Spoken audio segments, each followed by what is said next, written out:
Bill ప్రభుత్వం వ్యతిరేకిస్తున్నా ఆమోదించబడితే మాత్రమే రాజీనామా చేయాలి. అంటే ఎవరన్నా ఒక పార్లమెంట్ సభ్యుడు ఒక బిల్లు ప్రవేశపెట్టాడు, అది ప్రైవేట్ మెంబర్ బిల్లు.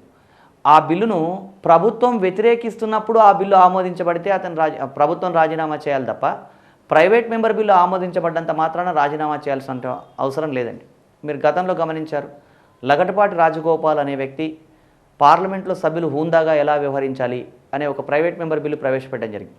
అంటే ఏదైనా ఒక బిల్లును, ప్రైవేట్ మెంబర్ బిల్లును ఒక మంత్రి కాని పార్లమెంట్ సభ్యుడు ప్రవేశపెట్టినప్పుడు ఆ బిల్లు ఆమోదించబడింది అంటే ఖచ్చితంగా ప్రభుత్వం రాజీనామా చేయాల్సిన అవసరం లేదు. ఒకవేళ ప్రభుత్వం ఈ బిల్లు వద్దు అని వ్యతిరేకిస్తున్నా కూడా ఆమోదించబడిందంటే అప్పుడు రాజీనామా చేయాలి.